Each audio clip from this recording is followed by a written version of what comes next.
Welcome to another episode of the Soothing Semantics podcast. I am your host, Rafi Harel, and this week we have Alexandria, otherwise known as Puerto Rican Jew, and she really became connected to her Judaism and her Jewish background after October 7th. And ever since then, she's been conducting all kinds of debates, and she is a no nonsense, no bullshit, proud Zionist. So we are happy to welcome you on the show. Thanks for coming, Alexandria. Thank you for having me. Absolutely. So you mentioned the change happened after October 7th when we spoke. So what was this? How did this? How was that the catalyst? So I naturally, I guess as a child, you want to do the exact opposite of what your parents tell you. My dad was, my whole family's pro-Israel, I was too in a sense, but more of like a peacenik, two states, the Palestinians want peace, we should have, but then after October 7th happened, it wasn't even October 7th, but it was the reaction to, where I have people in America, professors at college campuses, screaming how invigorating it was. I'm like, what's going on here? Maybe there's something my dad isn't telling me. Maybe he's just telling me all the good stuff about Israel. So I purchased a Palestine flag, and that was the first flag I bought. I put it up behind me. I wasn't recording. I went on Omi and I just started listening to the pro-Palestinian narrative. It was quite repulsive. They justified it before we had even went into Gaza. Not many were speaking about peace. Some were, but it wasn't so much even for the poor Palestinians. And even now today in my videos, you can see it's not necessarily about the women and the children, but it's just demonizing either Zionists or Israel. I don't think the pro-Palestine movement is in favor for the Palestinians. If anything, it's hurting them, whatever the Palestinian people are. I refuse to accept that identity. I think it's solely based on wiping out the Israelis' identity and the Jewish people. So I just listen to their rhetoric and come to your own conclusion, to the viewers, not you, obviously. It reminds me of Mike the Coptic Zionist. Are you familiar with him? Coptic Kapara? Coptic Kapara, yeah. Yeah, he's great. I love him. Yeah, he's become a good friend of mine. So I mean, you weren't an anti-Semite. You're a Jew yourself, but he was a real Jew hater Yep. prior to October 7th, and then he spoke to a friend of his who justified suicide bombing. And then he said, "Wait a minute. Like this is too extreme even for me. I have to start to look into things. I might need to hear what the other side has to say." And then he went down this rabbit hole of reading books, and before he knew it, he was like, "Wait a minute. I actually think the other side is in the right here overall." So I think October 7th for a lot of people really was a wake up call. So in your case, obviously, it took you to where you are now. So you spend a significant amount of time having these conversations and debates. Yes. So what were things that you've really learned? You've been having these discussions now for at least the last 2 to 3 years. They're, like I said, it's not for, they have a perfect way of making it seem like, the poor innocent women, the poor innocent, and obviously any human being, it's heartbreaking. You don't want to see anybody suffering, right? I'd love to see a day where there's no war. It's beautiful, but we're not at a beauty pageant, okay? It's just not realistic. Unfortunately, sometimes war is necessary. We didn't bring the war upon ourselves, but they will use every little buzzword to try and say, hey, Israel had it coming, or what did you expect them to do? And in the same breath, they're screaming about the women and children in Gaza, but what about my women and children on October? It's the only thing I've learned is that the majority of the pro-Palestinians don't want peace. And the funny thing is, the more radical pro-Palis I speak to are the ones in the West. They're not even the one, when I have great conversations with people in the West Bank. Not all, let's be honest, not all. But people in Judea and Samaria, they're not as barbaric as actual people living in my own country. So this pro-Palestine movement, if anything, it's hurting these people. the Arabs that want to maybe coexist with us. I do think it's a fringe minority. I don't think it's the majority. Um, I honestly believe the biggest thing I learned is I thought, it was just news and media pushing this narrative upon us, demonizing each other, trying to separate us, and both sides just wanted to live in kumbaya.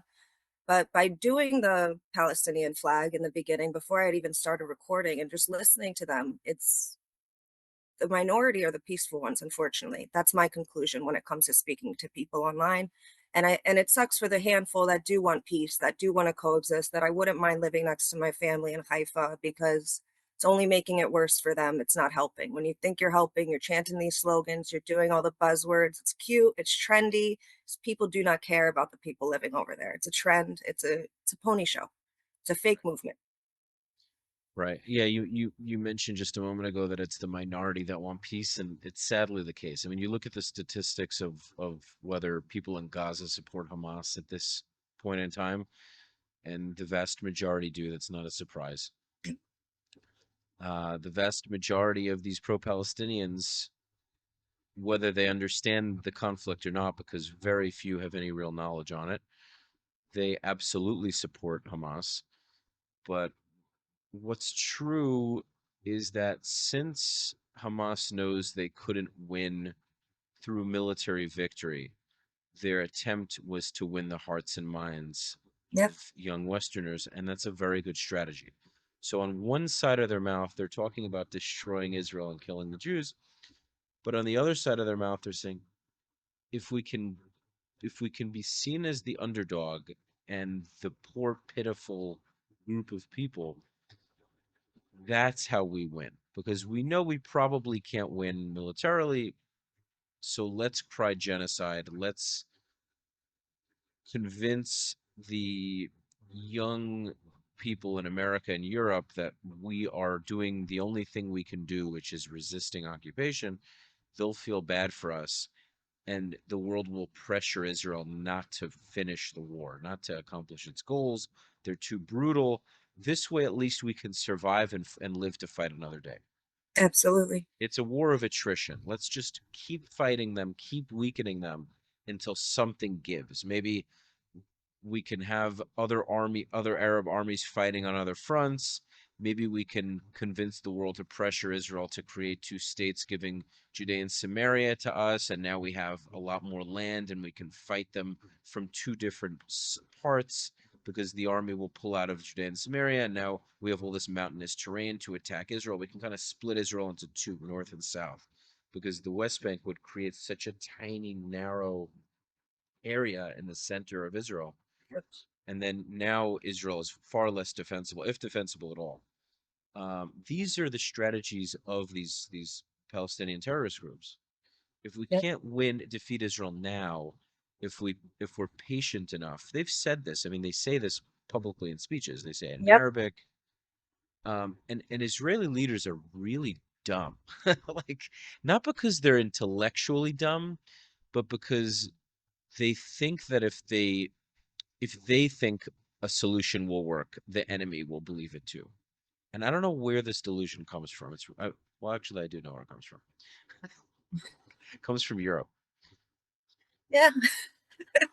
That's where all of this started, didn't it? I think Yeah.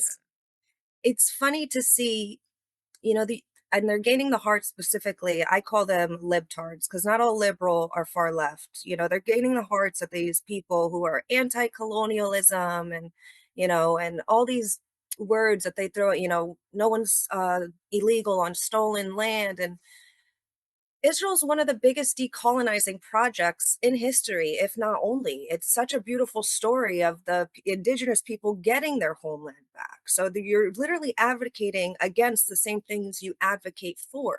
And I get how they tugged at their heartstrings but how much of a sheep do you have to be to just believe it instead of like, since when do we listen to people and we just, oh yeah, I'm going to regurgitate that before fact checking it or doing your own research? It's so silly. That's like me when I was like 16. How old are we? Can we do our own research, come to our own conclusion, maybe buy a Palestinian flag and an Israeli flag? Don't sit there and challenge our narrative. Go on Umingo, go on Umi. Speak to both sides and see what both sides are saying. I guarantee you'll find some idiots on my side, but it's the minority. There's not many of us, and a lot of the people unfortunately don't realize Israel's rhetoric. They hate the far right. They always mention Ben Gvir, Smoldrich, because their words hurt their feelings so much. If that's the extremism on our side, I can't stand the way that they talk. They talk stupid, but they talk just like the Palestinians talk, in my opinion. They're speaking their language.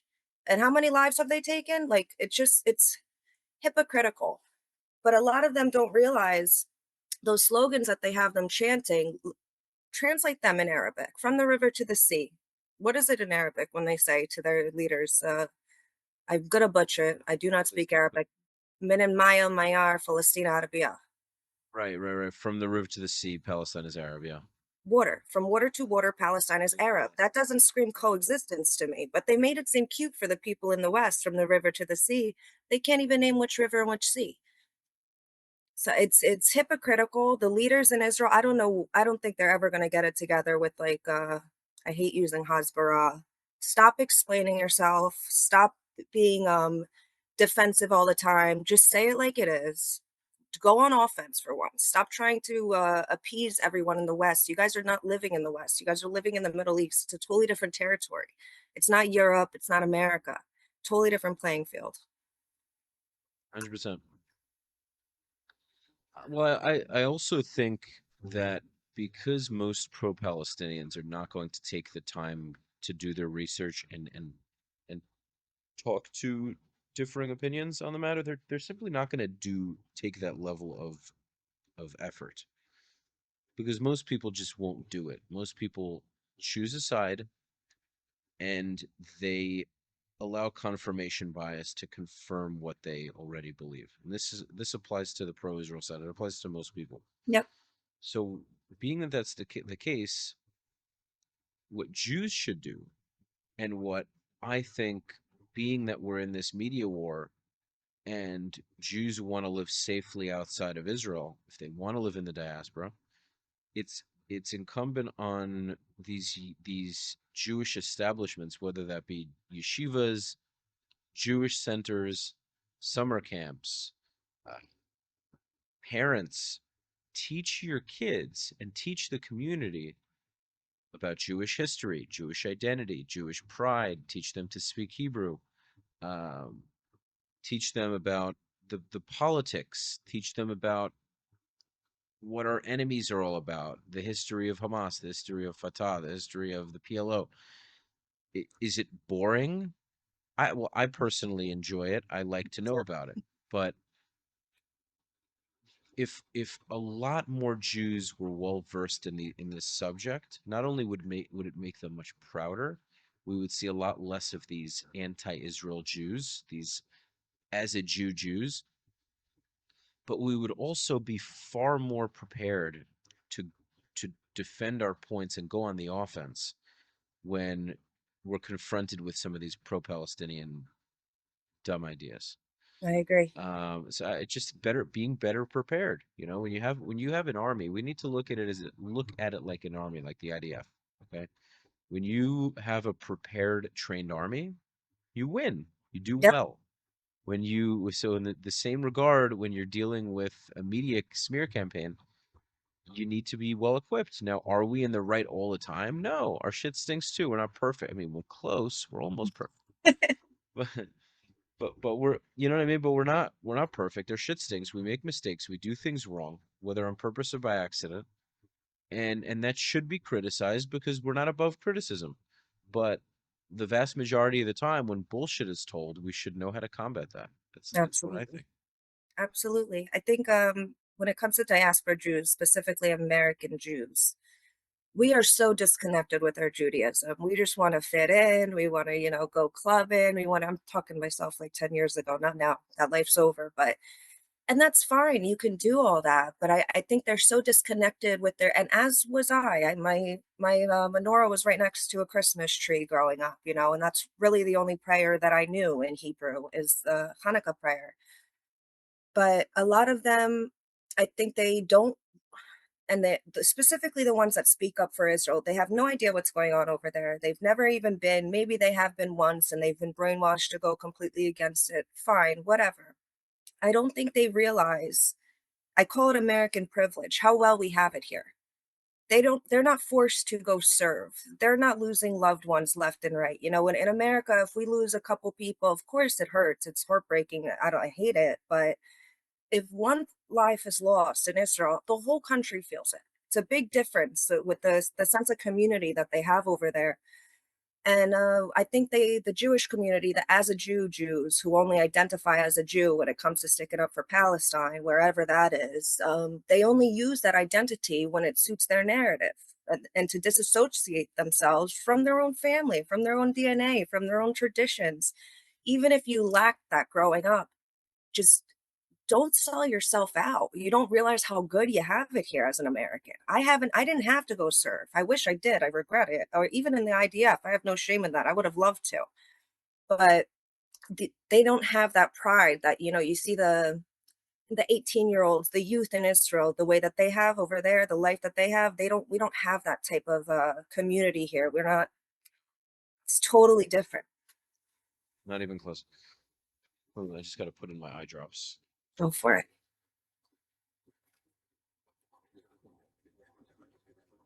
I had LASIK. I mean, I've had dry eyes for years, but I had LASIK. I think me too. This one keeps tearing. You had LASIK also? Say it again. Oh, you meant dry eyes. No, I'm saying I had LASIK. I had the Oh no. procedure. My stepmother had that. She was pulling strings out of her eyes for like days. Ugh. What, like crust? What do you mean? No, there were like these strings that looked like fishing string. I don't know. The doctor said it was normal, but it didn't look normal to me. Is she good now? Well, she passed a while ago, but when she had it, Oh, pulling a string now. She probably was using eye drops. They were probably just residue from the drops. I would like to believe because I didn't have. Okay, so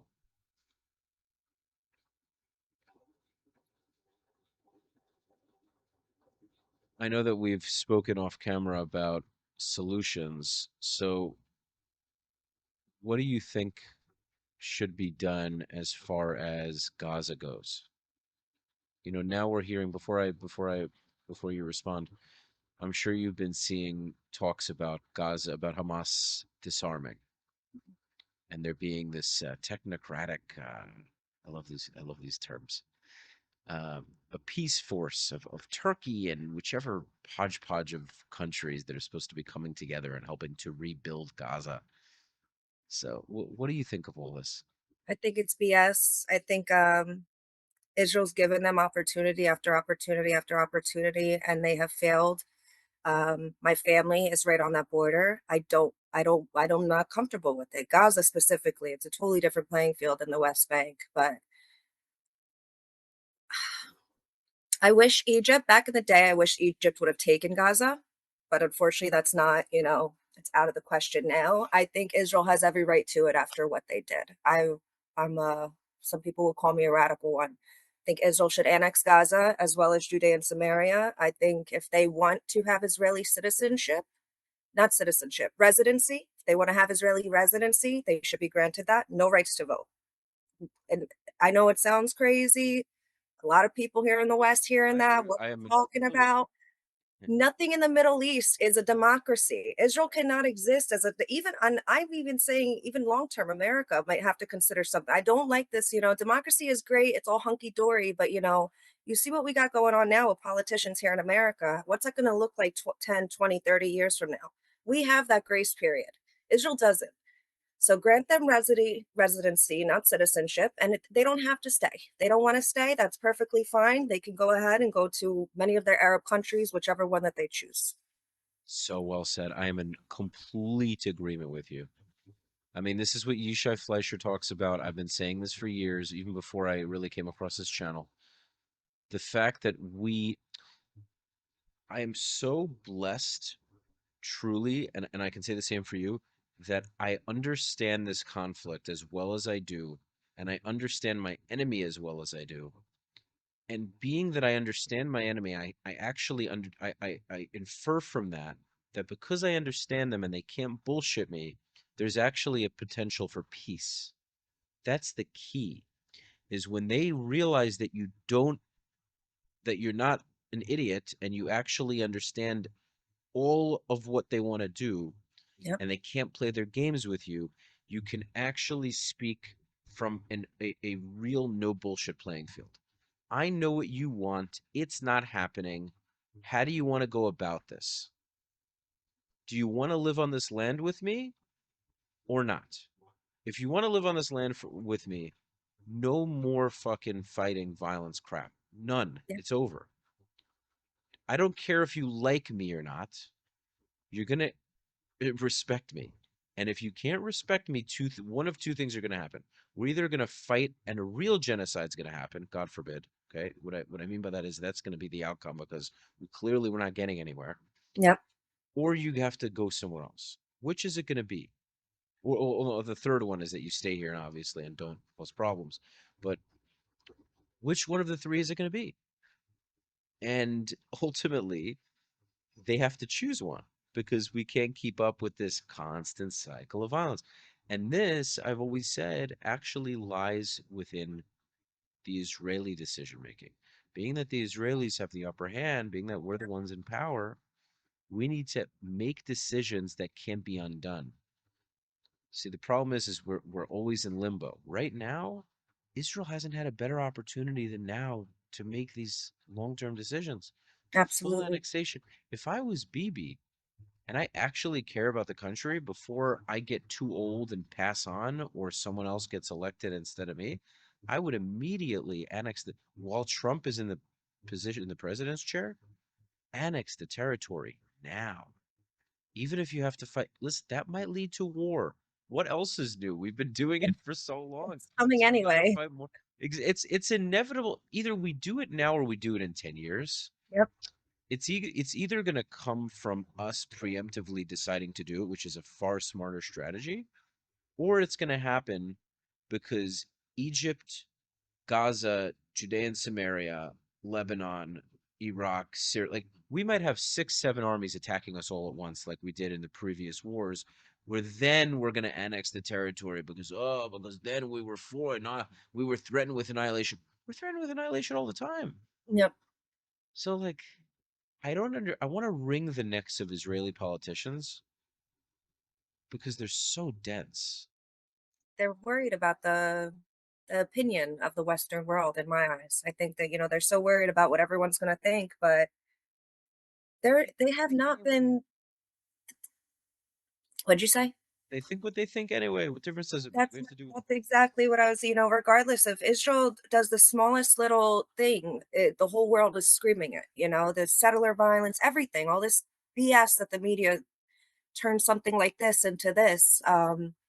It doesn't matter what Israel does, and I don't think it should for anyone outside. Everyone inside of Israel they should be worried about themselves. They stop worrying about the West's opinion. You're still going to have allies. America's still going to have your back, hopefully without financial aid, so you can actually fight your wars the way you need to and stop being held back. Um, but they need to stop caring about what the outside, because it can be up to their own detriment, in my opinion. It's going to end up, when you get land, when you conquer land, stop giving it back in these stupid peace deals and all this stuff. You win a war is launched amongst you. You win the war, you keep the land. Don't care about what other people think. They do it to us. What's the problem when we do it back? Oh my God, those evil Zionists. It's like, come on, give me a break. Regardless, people are going to criticize Israel. Doesn't matter how politely they do it, how cute that they do it. If they put a bow on it, they're still going to have something to say. So screw all of their opinions. We're not living there. My opinion should not matter. My family is, so that's why I speak up. But still, it's stop caring about outsiders. You guys are got to worry about your next generation, your kids, your grandkids, what they're going to grow up to see. And I do believe that right now is the best time because after October 7th, you have so many people in the West that are staunch pro-Zionist, pro-Israel, but I can only imagine, and my cousin's age, they're in the IDF as well, the fierceness that they have after October 7th, like warriors are coming out of, unfortunately, I hate to say it, I don't like to say it, but it's a blessing in disguise, October 7th, as detrimental and horrible that it was. You got a lot of people waking up. And as barbaric and vicious as it was, I feel like you see there's it's just a different den of lions and lionesses you see coming out of Israel. They always had that kind of thinking, that way of life, but it's like tenfold now with the next generation and everyone in the IDF and going into the IDF. Absolutely. You're also seeing a martial arts. You're seeing this increase in the martial arts community in Israel. They just The Krav Maga, really right? no, That what not they even Krav Maga, not Krav Maga. Actually, not that Krav Maga is more of a military combat system. It's very effective, but I'm talking strictly about mixed martial arts, jujitsu, Muay Thai, more competitive martial arts with rules versus Krav Maga, which is just a brutal, stab someone in the neck kind of thing. So, uh, these three brothers who are professional fighters. Two of them are well, they're all Muay Thai fighters, but they also one of them does MMA. I had them all on my show. They started a fight promotion like the UFC, but in Israel. And they had their first fight, and they brought a bunch of fighters from different countries, and they had a bunch of Israeli fighters, and it's called GFN. So I did a reaction video on it. I'm actually speaking to the announcer right after our episode today, so it's going to be pretty exciting. But you have a young generation of Israelis that are very, very tough. And that's amazing because you're going to see an incredible economic boom in Israel in the next 10 to 20 years because this absolutely. young generation is going to be so resilient. You're going to have the opposite of what's happening in the US and Europe. All these weakling young Americans and young Europeans that can't tie their shoe without crying about it and looking for a safe space. You Yep, have Israelis Israelis, the men and women are so tough, resilient, disciplined. They have meaning, purpose, identity. That's what breeds a beautiful, powerful society. yep, And that happened out of the necessity of protecting the country. But they stepped up to the plate because when push comes to shove, even the most secular Jews in Israel understand the importance of our country, of why we need to have the land. And when our backs are against the wall, we do what we got to do. But we can't keep doing this to the young Israelis. We can't do it to all of the citizens of Israel at this point. But because it's too much, you need to give them I agree. opportunity and upward mobility. You keep putting them into wars, it's hard for them to progress. Even though the country itself is progressing, the stock market is going up, the country's GDP is going up over time. The wars do allow for weapons testing. There are benefits, but you can't keep testing the people's resilience. Give them a break. Give them a break. Enough already. Like I agree. people can only handle it for so long. And that's the Palestinian strategy. The Palestinian strategy is they can't fight us forever. They're gonna get tired eventually. We can tire them out if we keep doing this. And there's something to say about that. They don't let up. And so they will let up, by the way, when we stop giving them leeway. We keep Yeah, giving them an opening. We close the door, but we leave it open just enough for them to kind of creep in. We got to close the door and lock it, I agree. I agree. right? Enough is enough. And when I say close the door and lock it, I don't mean that they can't live there. I mean, I know you understand that, but people listening Yes, to this, unfortunately, some they're people gonna might clip not. it out of context I regardless. don't even care about that. I don't even care about that. I mean, the pro-Israel voices might just not understand what I'm trying to say. I mean, figuratively, we need to make permanent decisions that cannot be undone and mean them, you know? I no, I agree with you 100%. I couldn't agree more. Even with the October 7th, with the and it's a beautiful thing. I love how Israel is. I don't want to criticize it too much, but the with the work permits, from Gaza specifically, what did they do with those? What did those people do with those work permits on October 7th? And some Send them people out. can argue, maybe Hamas left them no choice and their life would have been at risk if they didn't do it. But I mean, come on. Come on. I mean, I like to think from on both sides, and this is the argument that they hold up. You don't do stuff like that. Imagine, like, I put myself in the shoes of that Gazan, and I'm getting to know this family. I'm working in their house. I'm around their kids. I'm around their. How can you do something like that? How can you be so evil? I don't care. Like, I just don't. And then You have all these idiots in the West who sit there and scream how we're not treating these people. Well, what else are we supposed to do? What else is Israel supposed to do? I mean, we offer them as much as we can. We reach our hand out every time, and what do they do every time we reach our hand out? They bite it. So I mean, like I said, and I'm doubling down. If you want to stay, you are more than welcome to stay. You can have the residency. You are more than willing to stay, live peacefully. If you F up, if you do something stupid, you're out. And if you don't want to stay, if you don't want residency, then leave. I don't know why it's such a radical thing to say. If you listen to the Palestinians themselves, they're the quite genocidal ones, in my opinion. They would love to see us, every single one of us, get kicked out of the land. So it's just funny how people hold a microscope up to everything we say and our rhetoric when they just don't take a second and listen to them. It's not that nice over there.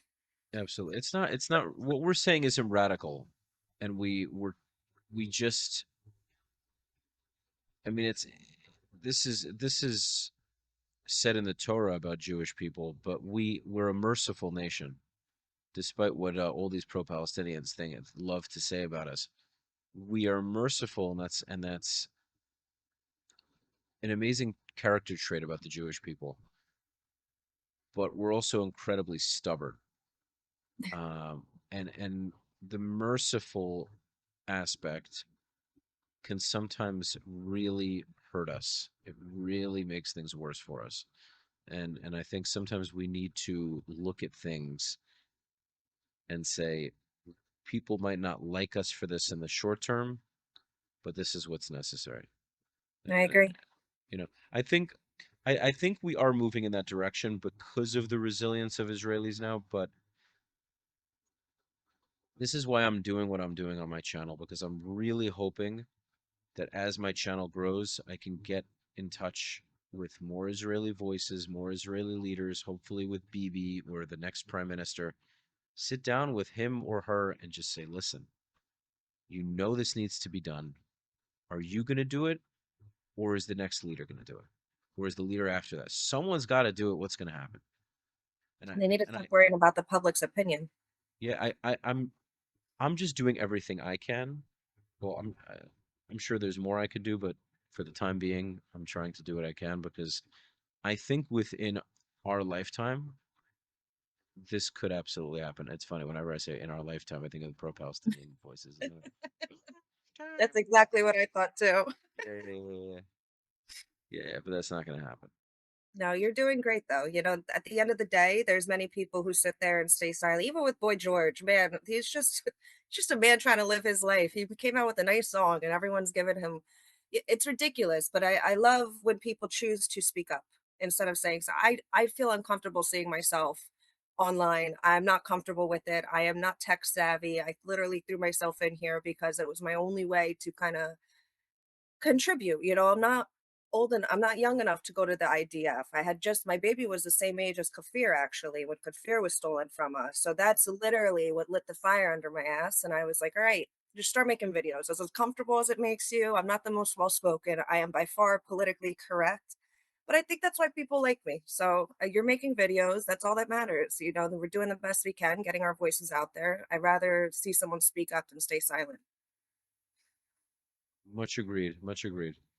Alexandra, you and I have a very similar way of seeing this, and truthfully, I think we just see it the right way. There are nuances, but the things we say, I'm supremely confident will actually bring long term. That is what you said about annexing the territory and giving them the option for residency. It's not just a nice option. It's the only way we'll actually have any semblance of peace with them. The only way. There's no other way to do it. We I can't give agree. them full on citizenship. No. We can't create a two state situation. Neither of those things are actually going to bring peace. And Israel keeps trying though, keeps trying to let's give them this, give them enough already. Enough. We know it doesn't work. Enough. Enough. Stop playing public whatever you want to call it. We're playing this public game. Like, Yep. let's do what the world would think is a good idea. It's for the public opinion. And at the end of the day, the two-state solution, I can't believe I ever even thought that would work. Yeah. I was so naive to this situation, obviously, at the time. This was before October 7th, but imagine October 7th style attack with them having Judea and Samaria. My goodness, I don't even want to imagine. But a two-state solution, first and foremost, would consist of them recognizing a Jewish state. And then they still would not be happy with that. The two-state solution, say we got Haifa and they got the other whatever. The Arabs living in Haifa, they're not going to want to leave. They're going to want to stay. It's just not logically realistic. They want free range. They want to move around. So give them residency. If not, yallah. Done. Yeah, yeah, of course. And it's funny because in our Jewish state, we'll have a 20% Arab minority, but in their Palestinian state, no, even if, first of all, even if Jews could live there, they probably wouldn't want to. No, thank you. Why the hell would they want to? And second of all, they wouldn't allow it. So you would see an apartheid happening in real time because there wouldn't be any Jews in their state, but we would have to house all these Arabs. It'd be Exactly. and very few of them would go to their Palestinian state. The majority of them would stay as Israelis. Believe me. And if some of them did, out of pride, they say, "Oh yeah, there's a Palestinian state now. We're gonna go there." Very quickly, if they had the option to come back, they'd They wouldn't want to. But Yosef Haddad, he can stay. We're keeping him as an honorary Jew. for sure. He ain't believe me. He ain't going nowhere. He's not. He would not want anything to do with that, let alone giving up two states. He ain't going nowhere. And but believe me, he's not the only one. There are There's many. That's why. the majority of them would not do it. But meaning the only way they would do it is because of some kind of religious pressure. But they also probably wouldn't do it because to them the whole land is theirs. So in order for them to continue the fight, staying in our land, quote Yep. unquote, would be a smarter strategy because okay, now we have whatever 50% of the territory officially as a state. So now a bunch of them will go there, and then we'll stay in the Jewish side, and then we'll fight the Jews from inside their land, or we'll just take up land in their land. This is all part of the. And then you have the Israeli leaders, these stupid liberals, go, "We did it. We created two states." Yeah, and you know what else you did? You're about to see one of the most brutal wars between the two nations you've ever seen in the history of the Israeli-Palestinian conflict. You might, if you wanted to destroy your own country, well, congratulations, you're fucking We idiots. just You did did it. it. The biggest blessing in disguise is they said no to those two states. Honestly, Oh, of course. biggest blessing in Listen, disguise. Rabin assassinated. It saved the country. I hate to, it is what it is. It is what it is. The guy who assassinated Rabin saved Israel from destruction. It could have been very detrimental. Very detrimental. It It would is have what been. it is. It is what it is. Like if Rabin pulled through on that and created two states, we may not have Israel today. And if we did have Israel, it would have been by the skin of our teeth. We can't. We don't have it. We don't have defensible borders if we don't have Judea and Samaria. It's We true. we we would be heavily at risk because then our air force to an extent becomes obsolete. Like, what are we going to use our air force in our own country? It's very challenging to be dropping bombs inside a territory where you have Arabs The and thought Israelis. of giving them that piece of land, that's like the heartland, that piece of land. That it's Of equivalent to me course. going to Mecca or Medina and saying, well, let me just have a little bit of piece of this. You guys will mind under Only the we do Kaaba. dumb shit.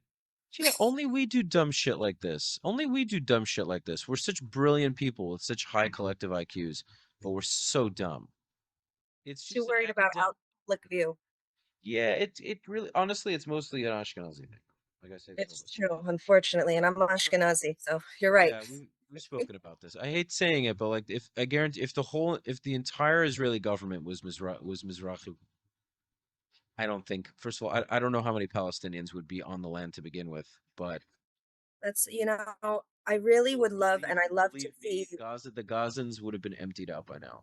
If it was even like a 60-70% Mizrahi leadership right now, the Gazans would have been on boats and they would have gotten the fuck out of by So now. I feel like they're not represented enough, the Mizrahi and Sephardic community. So I love to see these YouTubers now Because starting to speak up, and it breaks the whole narrative. A lot of people, when they think of Jew Israelis, they think of someone that looks like me. It's not the case. There is people that look like me, but majority are Mizrahi and Sephardic, and they sing a totally different tune than hear us Americans in the West, or even the Ashkenazis in government in Israel.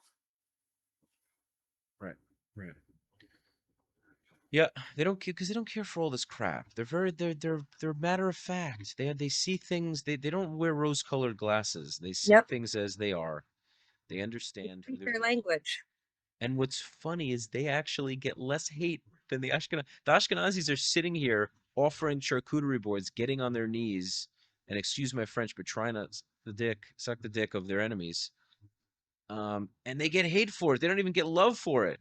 The Yep. Mizrahim, on the other hand, are the ones saying, "Oh, we can't stand you. Get the hell out of the country." And they're like, we're family," because the Arabs understand that the Mizrahis are the only reason why they're even allowed to play their bullshit is because the Ashkenazim still have the power that they do, and they to an extent hold the hands of the Mizrahim. Like they don't allow them to unleash what they want to do. Oh, let them go. Take the leash off. Let them go. That's kind of what it is, though. It's like Ashkenazim are like these intellectuals, right? And they're like, you got to stay in the house, right? The Mizrahim are like the Rottweilers, like you got to stay in the house, like just calm down. And they're like, just let me out of here, you know? I know, I couldn't agree more. I think my dad is more laid back. He's Ashkenazi, but he could be a hothead, but it takes a lot to get it out of him. My mother's side is all Puerto Rican, and they're the spicy ones. Yeah, So I yeah, think that's where I got my spiciness from. You know, when you see me, you said debate before. I don't necessarily debate when I go on Omi TV and you mingle. I just hold the mirror up to their face. I curse back at them. I give it to them the way that they're giving me. If they meet me with niceness and are willing to listen, I'll try and reason with them. But I show the hypocrisy. I expose the idiots on there and the rhetoric that they spew. You know, when these people are sitting there cursing at you, and this goes for any Jew, whether you're Ashkenazi, whatever, Mizrahi, you don't need my advice. Same thing with Sephardi, but don't be afraid to give it back. Don't sit there and roll, or even if you don't have like the facts or anything, the years, the dates, the numbers, whatever you want to throw at them, even though it's a waste of time, it's pointless. Embarrass them. Just make fun of them. Stop trying to, oh, why? Why, Habibi? What's wrong? Stop trying to reason with these people. There's no reasoning with these people. And I see all these creators, I'm not going to name names, trying to, like, it's like, come on, these people don't have no respect for you. I know exactly who you're thinking of. Exactly who you're thinking of.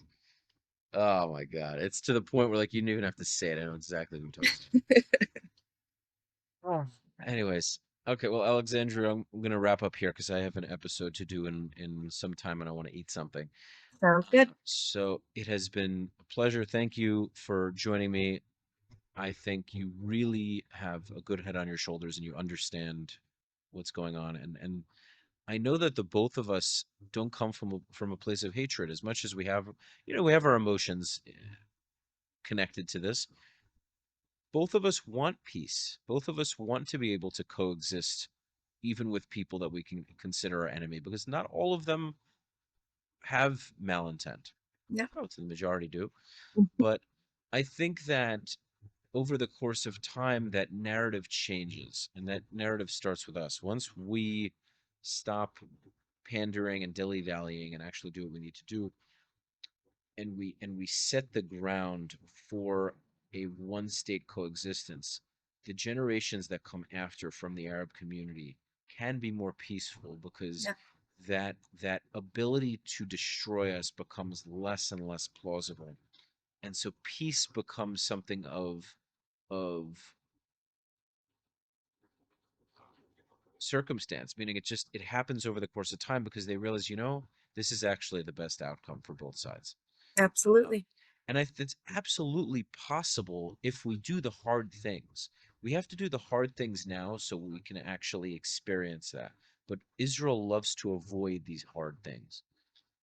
We mow the lawn. We love to mow the lawn. Mowing the lawn doesn't do anything. Yep. So thank you again for joining me. Is there anything to advertise? If you have any kind of merch or Patreon, whatever it is. No, I'm on YouTube, the Puerto Rican Jew. I'm on Instagram, Puerto Rican Jew, and yeah, that's it. I don't do more. I have my buy me a coffee, but that's about it. It's all Puerto Rican Jew. But thank you for having me on. I appreciate you. Absolutely. Guys, make sure to subscribe, like, and share. Go follow Puerto Rican Jew. on all of her social media platforms. You can support her. Buy me a coffee link. It must be slash Puerto Rican Jew. I'm sure you can go find it on her page. You can do the same with me in the description or pinned comment. Thank you as always for tuning in, and I'll see you in the next one. Peace.